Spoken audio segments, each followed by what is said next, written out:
어떤 오리 집에 못생긴 애가 태어났어요.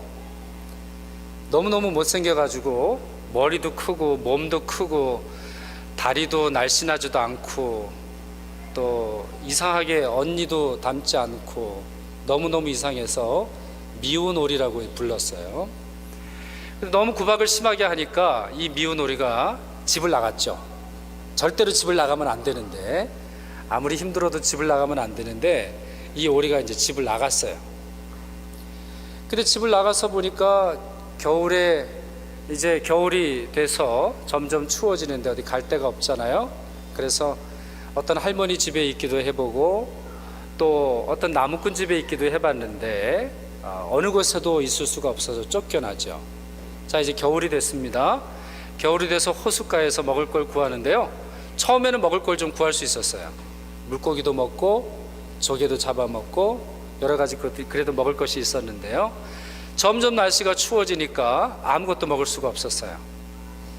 얼음이 얼고 눈이 덮여서 먹을 걸 전혀 찾을 수 없어서 들쥐가 가져다주는 음식을 먹었죠. 자, 봄이 됐습니다.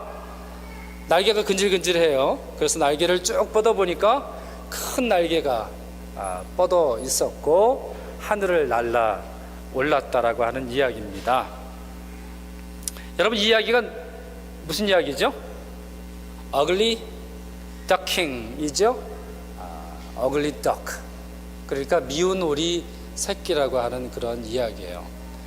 근데 여러분, 이 이야기를 들으실 때 어떤 느낌이 있으세요? 어떤 느낌? 혹시 여러분, 우리 어린 자녀들 지금 있는데 왠지 이 미운 오리 이야기가 내 이야기인 것 같다, 이런 생각이 들면, 자, 우리 다 눈을 좀 감아보세요. 자, 어른들 다 눈 감으세요. 어른, 왜 눈을 안 감으시지? 자, 눈을 감으세요. 자, 눈 감으시고, 자, 어린이들한테 질문합니다. 왠지 이 미운 오리 이야기만 들으면 내 이야기인 것 같다. 조용히 손 들어보세요. 조용히. 아무한테도 얘기 안 할 테니까. 오케이, 예, 손 내리세요. 예, 옆에서 강요해가지고 2명이 들던데. 네.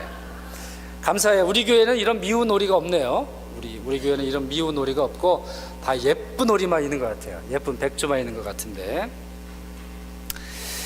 목사님은 이 이야기를 어렸을 때 들어서 어렸을 때부터 너무 잘 알죠. 또 지금도 너무 잘 아는데, 저는 이 이야기를 읽고 들을 때마다 가족이 얼마나 좋은 것인지, 우리 집이 얼마나 행복한 것인지 잘 알 수 있게 됩니다. 제가 어제 깜짝 놀랄 만한 일이 있었어요. 저희 집에 그 앞에 가든이 있는데요, 가든에 작년부터 지푸라기들 또 나뭇잎들이 쌓여 있어서 그거를 제가 정리를 했어요. 한국에서 가져온 홈이라고 이렇게 쇠가 이렇게 구부러진 것이 있는데 그걸 파고 있었거든요. 근데 제가 깜짝 놀랐어요. 무슨 일이 벌어졌느냐? 토끼 4마리가 튀어나왔어요. 토끼 4마리가 딱 얼마나 하냐면 손가락 2개만 해요. 손가락 2개만 한 게 아직 귀도 뻗지 않고 조그맣게 돼 있는 것이 4마리가 후다다다다 튀어나왔어요. 그래서 저도 오 마이 갓 소리를 지르고 놀래가지고 넘어질 뻔 하다가 넘어지진 않았어요. 이게 쥐인지 이게 뭐예요, 이게 토끼인지 뭐 처음에는 전혀 알지는 못했는데 잡아보니까 이제 토끼인 거예요. 너무 놀래가지고 잡았어요. 제가 손으로 잡았죠. 그래서 2마리는 찾아가지고 다시 이제 넣어줬는데요, 너무너무 예쁜 거예요. 토끼가 너무너무 예쁘고 얼마나 귀여운지요. 그 털을 만지는데 얼마나 뽀송뽀송한지 몰라요. 저희 집에 지금 키우려고 그래요. 2마리를 이제 다시 집어넣고 잘 이렇게 덮어놨어요. 그런데 너무 놀라운 사실은요, 다시 찬찬히 걔네들이 있었던 그 굴을 보니까 털들이 수북하게 있어요. 털들이. 누구 털일까요? 누구 털일까요? 애기 털? 형 털? 아빠 털은 아닐까? 엄마 털일까? 맞아, 엄마 털일 것 같아. 엄마가 아마 거기에 새끼를 낳은 것 같죠?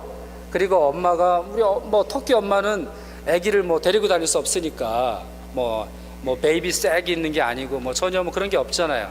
그러니까 거기가 아마 제일 따뜻한 곳이라고 생각을 하고서 굴을 파서 이제 집을 만드는 것 같은데, 자기 털을 빼서, 엄마의 털을 빼서 이렇게 아기를 덮어두고 거기에 긴 가지로 이렇게 물어놓고 거기에 나뭇잎을 이렇게 덮어 놓았던 거예요. 여러분 너무 놀랍죠? 너무 놀랍죠? 토끼도 자기 아기를 그렇게 사랑하는 거예요. 자기 아기니까. 자기 아기니까 자기 털을 빼서라도 그 아이들을, 4마리 토끼를 아름답게 만들어 놨어요. 이런 엄마, 이런 아빠 있으면 얼마나 행복할까요? 오늘 여러분하고 성경 말씀을 짧게 나누려고 하는데, 여러분 서로 사랑하면 어떻게 하죠? 자, 여러분 우리 어린 친구들, 여러분 서로 사랑하면 어떻게 해요? 우리 서로 허그하죠. 우리 엄마하고 허그하죠. 우리 그림을 좀 보세요. 우리 그림을 보시면 할아버지 할머니 서로 사랑하면 허그하죠. 자, 한번 손 들어 보세요. 나는 우리 할머니 할아버지가 허그하는 거 본 적 있다. 무슨 말인지 모를 수 있으니까 오케이, 그 반대로 나는 할머니 할아버지가 허그하는 거 한 번도 못 봤다. 한번 손 들어봐. 뭐야, 본 거야 못 본 거야? 오케이, 우리 저기는 오케이, 우리 자, 그리고 우리 여러분들이 힘들고 어려울 때는 엄마한테 달려가잖아요, 그죠? 엄마한테 달려가서 엄마 허그해줘 그런단 말이에요. 혹시 여러분 엄마가 밖에 나갔다 들어오면 허그하는 사람 한번 손 들어봐. 아니면 그냥 엄마가 들어왔는데 하이 엄마 왔어? 그냥 이 정도 하는 사람 한번 손 들어봐. 오케이, 없는 건 아니네. 오케이, 고마워요. 자, 그리고 또 누구랑 또 허그해요? 자, 여러분 어떨 때 또 허그해요? 우리 그 다음 그림도 좀 한번 보여주세요. 우리 엄마 아빠가 또 허그하죠. 자, 우리 오늘 계속 좀 뭔가 우리 확인할 게 있어요. 엄마 아빠 들으라고 지금 하는 거예요. 자, 나는 우리 엄마 아빠 허그하는 거 본 적이 있다. 오케이. 그럼 내리고, 나는 아직 한 번도 못 봤다. 우리 엄마 아빠가 허그하는 거. 거의 없네. 오케이, 조금 농도를 높입시다. 그럼 우리 엄마 아빠가 뽀뽀하는 거 본 적 있다. 거의 먼저 못 보네요. 오케이, 알겠어요. 그래요. 엄마 아빠 서로 우리 허그해요. 우리 키스도 하고 서로 허그하고 사랑해 얘기해요. 왜 그럴까요? 우리 가족이니까. 가족이니까 서로 안고 서로 허그하고, 힘들고 어려울 때는 같이 허그하고 울고 같이 허그하고 웃어요. 가족이니까. 자, 예수님께서 계셨을 때요, 어떤 가족이 아주 신이 났어요. 왜 신이 났냐면은 이제 밥 먹고 그리고 예쁜 옷을 입고 예수님을 만나러 가기로 했어요. 왜냐하면 예수님은 너무 멋진 분이라는 소식이 들렸어요. 예수님을 만나면 뭔가 좋은 일이 있을 거라는 것을 알았어요. 그래서 이 친구들이 지금 엄마 아빠 손을 잡고 예수님을 만나러 이제 갑니다. 갔는데요, 조금 안 좋은 일이 있었어요. 예수님의 제자들이, 야, 애들이 여기 오는 데가 아니야. 애들이 여기 왜 가가지고 예수님이 바쁜데 더 힘들게 하니? 너희들 기다려. 이렇게 말하는 거를 이제 이 친구들이 이제 들었죠. 예수님이 이 이야기를 들으셨어요. 예수님 이야기를 들으시고 깜짝 놀라시면서 무슨 얘기를 하느냐. 내가 아무리 많이 바빠도, 내가 아무리 많이 힘들어도 어린아이를 얼마나 사랑하는데, 어린아이를 다 데려오라. 어린아이를 내게로 데려와라. 이렇게 말씀하시고 예수님께서 그 어린아이들을 안아주셨어요. 허그해 주셨어요. 머리에 손을 얹으시고 축복해 주셨어요. 기도해 주셨어요. 왜 그럴까요? 예수님이 우리의 사랑하는 분이시기 때문에 그래요. 우리 하나님께서 우리의 아버지이시고, 예수님께서 우리의 형제시고, 예수님께서 우리의 친구시고, 예수님이 우리를 알아주시기 때문이에요. 저는 확실히 믿어요.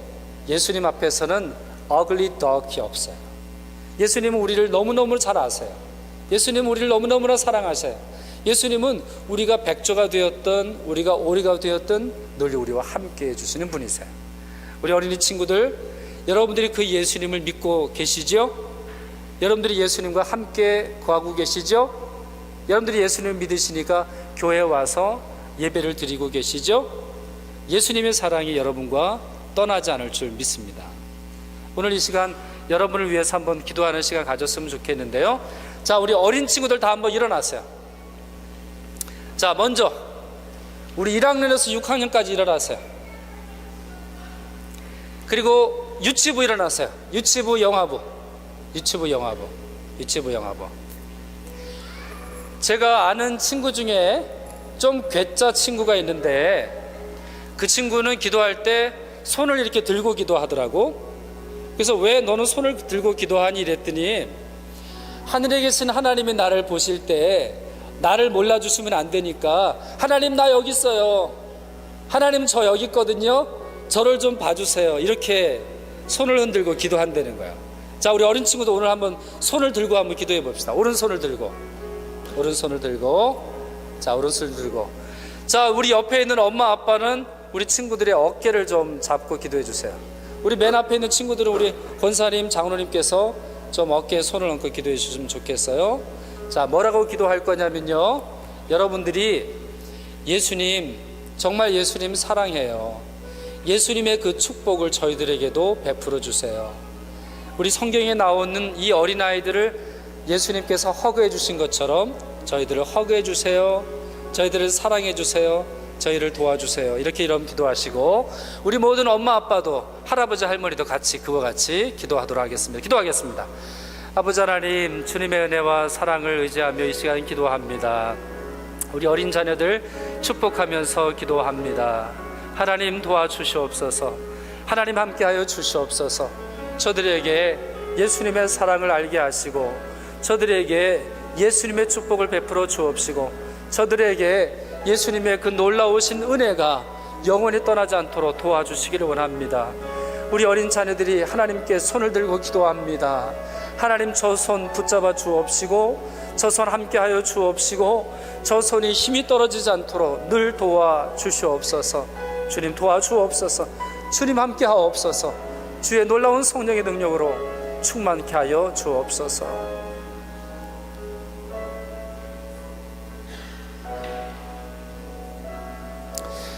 기도하겠습니다. 제가 기도하겠습니다. 여러분들은 손을 들고 기도하세요. 우리 어린 친구들은 손을 쭉 뻗고 우리 하나님께서 여러분들의 손을 잡고 축복하실 줄 믿습니다. 기도하겠습니다. 하나님 감사합니다. 우리 교회에 멋진 어린이를 주셔서 감사합니다. 예쁜 어린이를 주셔서 감사합니다. 세상에서 또 교회에서 집에서 어디서든지 칭찬 들으며 하나님께서 인도하시는 어린 자녀 주시니 감사합니다. 우리 모든 어린 친구들에게 성령의 능력을 더하사 보호하여 주옵소서. 돌보아 주옵소서.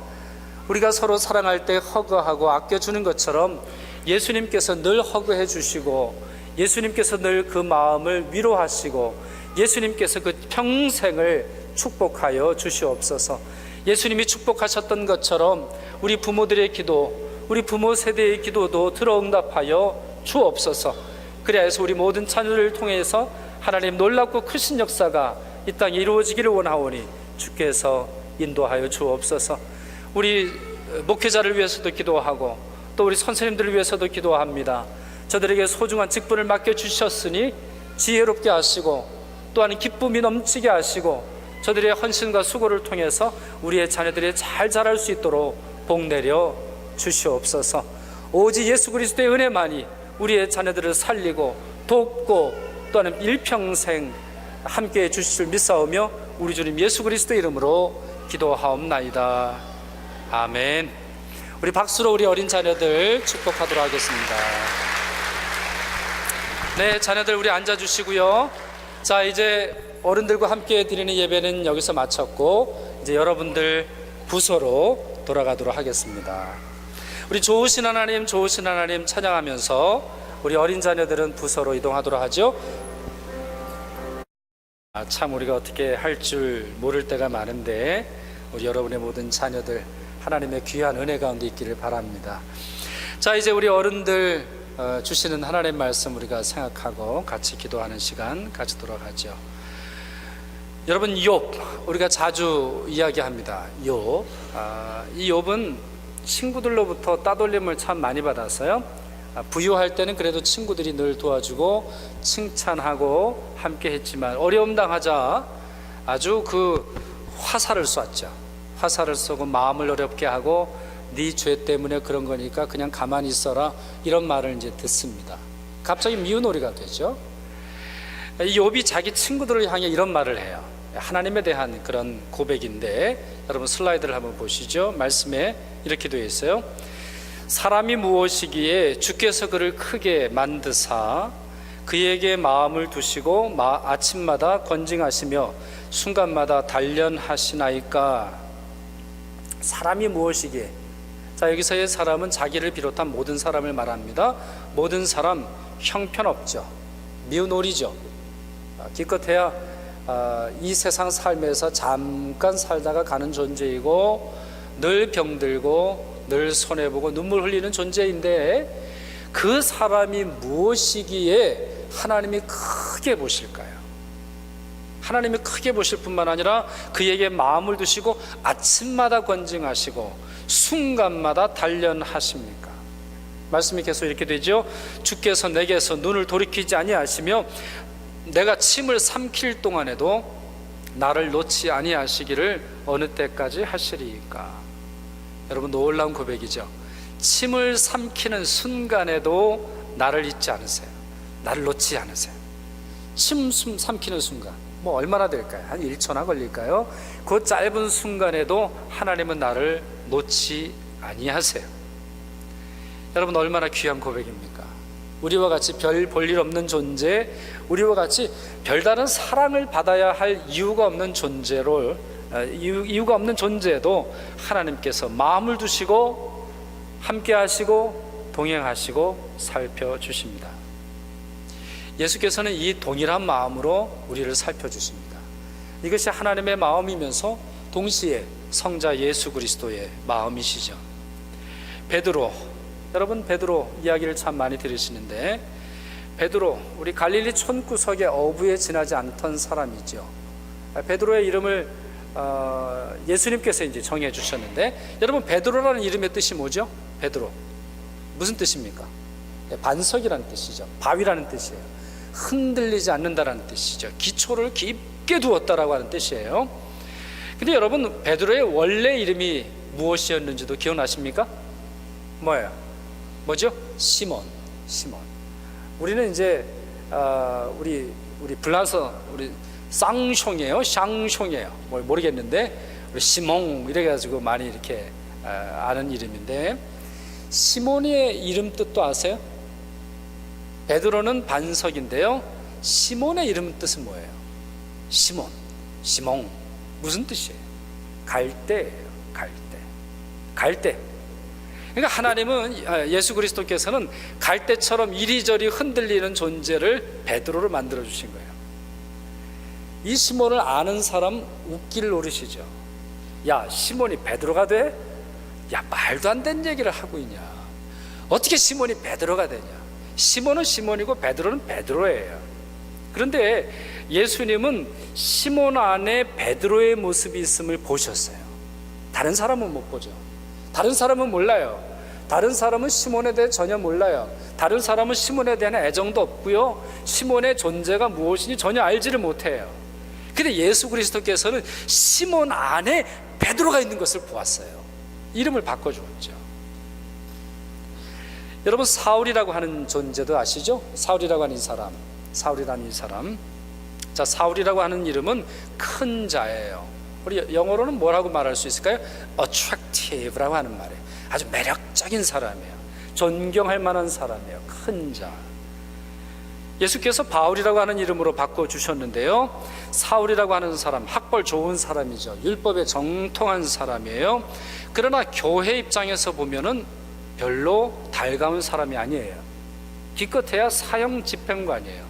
그리스도인들을 찾아다니면서 죄를 묻고 사형 집행하는 사람이에요. 그러니 그는 가까이 할 만한 사람이 아니죠. 그래서 회심한 후에도 한동안은 교회 공동체에 들어오지 못합니다. 들어올 수 없죠. 들어올 수 없어요.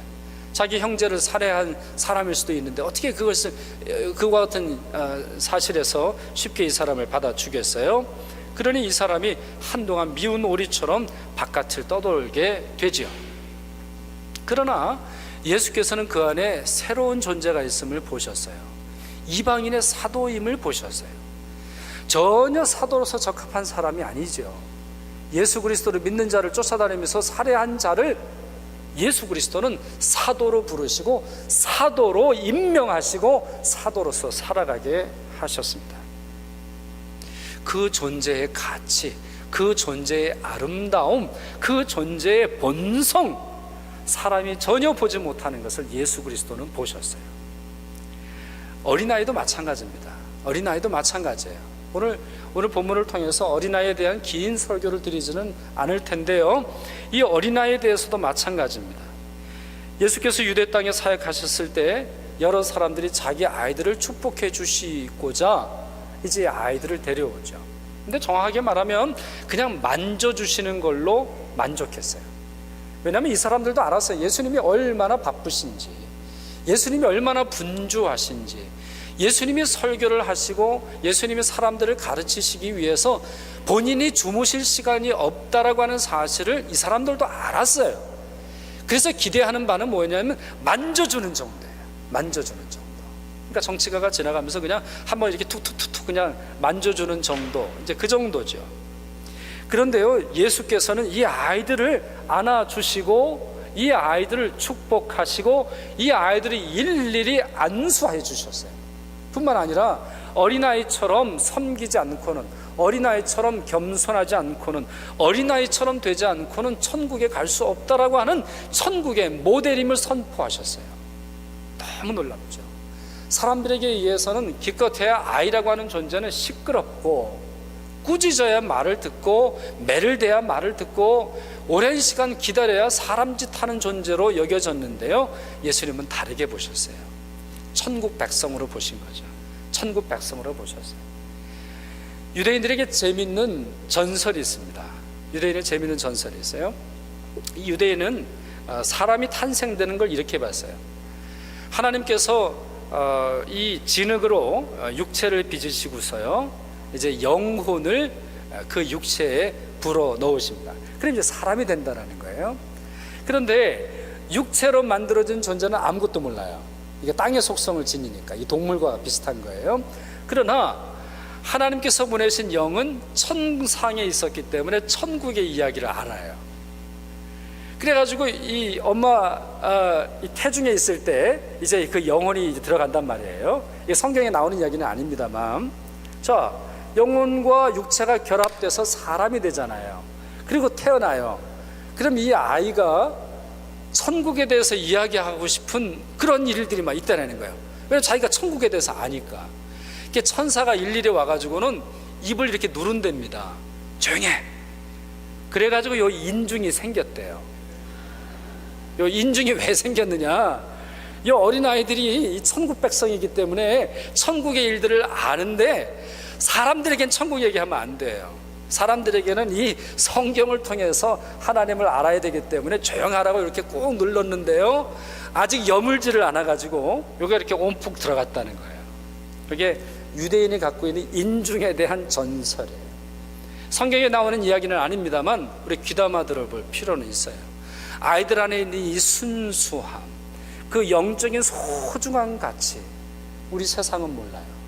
우리 세상은 모르죠.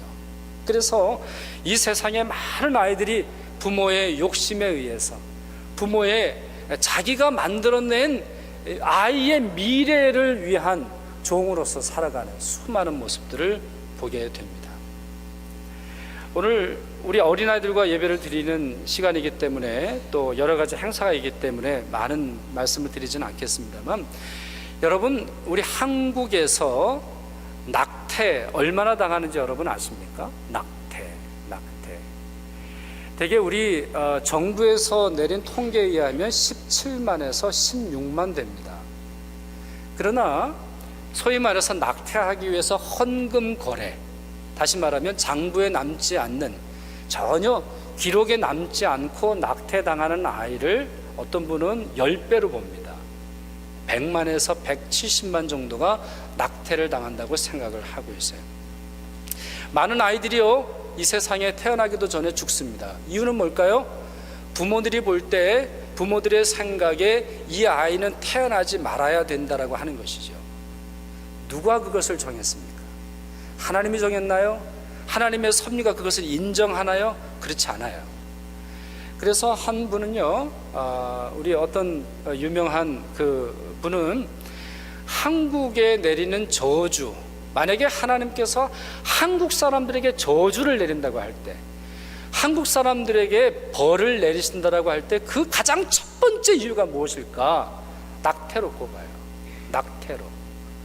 하나님께서 이 세상에 보내는 많은 아이들이 부모의 야망, 부모의 생각, 부모의 판단, 부모의 잘못된 생각으로 인해서 이 세상에 전혀 태어나지도 못하고 죽어가는 것을 보게 됩니다. 예수님의 시각과는 얼마나 차이가 납니까? 예수님께 축복을 받고자 한 이 부모들, 이 제자들은 물리쳤죠. 제자들이 물리치면서 예수님 바쁘다라고 하는 이유로 거부하는 그런 모습들, 그것이 이 땅에 있는 많은 부모님들의 모습, 이 땅에 있는 많은 사람들의 모습이라고 볼 수 있습니다. 우리는 예수님의 모습에서 몇 가지를 배워야 합니다. 또 배울 수 있습니다. 첫째, 우리 자녀들을 예수님의 시각으로 바라보는 것입니다. 우리 자녀들을 예수님의 시각으로 바라보는 거예요. 둘째, 내 주위에 있는 모든 사람들을 예수님의 시각으로 바라보는 거예요. 내 주위에 있는 모든 사람들, 그리고 그 사람들이 가난한 사람이든 그 사람들이 인종차별을 받는 사람들이든 그 사람들을 향해서 이 세상 사람들이 뭐라고 하든 예수님의 그 사랑의 시선으로 볼 수 있는 능력이 우리 가운데 필요해요. 마지막으로 세 번째, 예수님의 시선으로 나 자신을 볼 수 있어야 돼요. 예수님의 시선으로 여러분 자신을 볼 수 있어야 돼요. 저는 오늘 설교 제목을 어린이를 그리스도께로 이렇게 정했어요. 어린이들을 그리스도께로. 그러나 설교를 준비하면 할수록 좀 제목을 바꿔야 할 필요가 있겠다, 이런 생각이 들었어요. 내가 먼저 그리스도께로, 부모가 먼저 그리스도께로, 부모가 먼저 그리스도 앞에 라고 하는 제목으로 바꿔야 되는 것은 아닌가, 이런 생각이 좀 들었어요. 여러분, 성경에 나오는 이 아이들만 예수님의 축복이 필요한 것이 아니잖아요. 우리 역시 필요하지 않습니까? 사실 우리 아이들 재밌게 하려고 손을 들어보라고 했지만, 여러분 스스로 생각해 보세요. 이 미운 오리 새끼, 이 동화를 읽을 때 혹시 여러분들의 마음속에 정말 이 이야기, 이 동화가 내 이야기다, 이런 느낌으로 읽고 생각하는 분 혹시 안 계십니까? 실제로 우리가 그렇게 살아가고 있지 않아요? 우리가 거부할 수 없을 정도로 이 세상에 우리가 미운 오리 아닙니까? 이 세상에 부적응자 아닙니까? 이 세상에 우리의 날개를 뻗어서 날 수 없는 그와 같은 아픈 마음, 아픈 상처, 깊은 고민이 우리 가운데 있지 않습니까? 그러니 우리 자신이 먼저 예수 그리스도를 만나지 않고 우리 자녀들에게 어떻게 예수 그리스도가 필요하다는 사실을 말해줄 수 있겠습니까? 내가 먼저 그리스도 앞에 서야겠습니다. 내가 먼저 그리스도께서 나를 어떻게 보시는지 내가 먼저 경험해야 되겠습니다. 그래야 우리의 자녀들을 예수 그리스도께로 인도할 수 있는 것입니다. 오늘 본문의 키포인트는 예수님이십니다. 예수님이 우리 자녀들을 얼마나 사랑하셨는지, 우리의 자녀들을 얼마나 귀하게 보셨는지, 바로 이것이 오늘 본문의 키포인트예요. 그러나 오늘 본문이 시작되는 이 13절 구절 우리가 놓칠 수 없어요. 부모들입니다. 사람들이 예수께서 만져주심을 바라고 어린 아이들을 데리고 왔어요. 이곳에서 오늘 본문이 시작되고 있어요. 그러니 우리 부모들이 먼저 이와 같은 소망을 품고 내 자신이 예수 그리스도께서 무엇이라고 말씀하시는지 듣고 우리의 자녀들이 예수님으로 말미암아 살아가야 함을 인정하고 우리의 자녀들을 말씀 앞으로, 예배 앞으로, 찬송 앞으로, 주님 앞으로 인도해야 하는 것입니다. 아버지의 영향력이라는 책이 있습니다. 아버지의 영향력. 이 책은 위대한 인물들이 어떻게 살았는지를 세밀하게 검토하고 있는데 그 배경에는 위대한 아버지가 있었음을 말하고 있습니다. 위대한 인물 뒤에는 위대한 아버지가 있었답니다. 그 중에 한 분만 소개하죠. 아브라함 링컨 아버지인 토마스 링컨입니다. 이 토마스 링컨은 고향을 떠나서 오하이오로 이주한 사람입니다. 이유가 뭘까요? 오하이오의 노예제를 반대했기 때문입니다.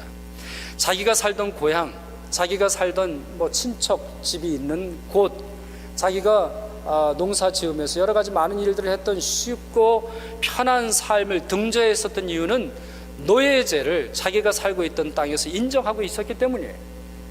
그래서 아무도 알지 못하는 오하이오로 갔어요. 이 아브라함의 아버지 토마스 링컨이 그와 같이 이주를 하게 됩니다. 이 토마스 링컨이 그 아들에게 자유의 소중함을 가르쳤다 그래요. 자유의 소중함, 모든 인간이 동등하다라고 하는 확신을 가르쳤다고 해요. 뿐만 아니라 한 가지 말씀을 끊임없이 가르쳤다고 해요. 그리고 그 말씀을 자기 자신도 믿었어요. 그 말씀이 고린도 후서 3장 17절이에요. 주는 영이시니 주의 영이 계신 곳에는 자유가 있느니라. 주는 영이시니 주의 영이 있는 곳에는 자유가 있느니라. 따라서 내게도 자유가 있을 뿐만 아니라 흑인들에게도 자유가 있을 뿐만 아니라 예수 그리스도 또한 하나님께서 아버지로서 탄생하게 한 모든 자에게 자유가 있음을 확신했어요. 아브라함 링컨은 진공 상태에서 태어난 아이가 아니에요. 아무것도 없는 불모지에서 태어나서 인권을 부르짖고 흑인들의 인권을 위해서 자기 자신의 삶을 헌신했던 것이 아니에요. 그의 아버지가 탁월하게 말씀으로 살았고 말씀 때문에 이주했고 말씀으로 말미암아 그 자녀를 길렀기에 그 다음 세대에 이와 같은 위대한 인물이 탄생할 수 있었던 것입니다. 믿음의 자녀는 믿음의 부모가 길러냅니다. 믿음의 부모는 예수 그리스도 앞에서 자신의 삶이 무엇인지 이해하고 그대로 살아가는 부모인 것이죠. 자신의 자녀를 그리스도께로 인도한 부모는 결코 실패하지 않습니다. 여러분 이 사실 믿으시길 바랍니다. 자신의 자녀를 그리스도께로 인도하고 그리스도께서 그 자녀를 축복하시는 것을 사모하는 부모는 결코 실패하지 않습니다. 예수 그리스도께서 그 마음을 아시고 자녀들을 돌보시고 축복하시기 때문입니다. 저는 즐거운 상상을 해봅니다.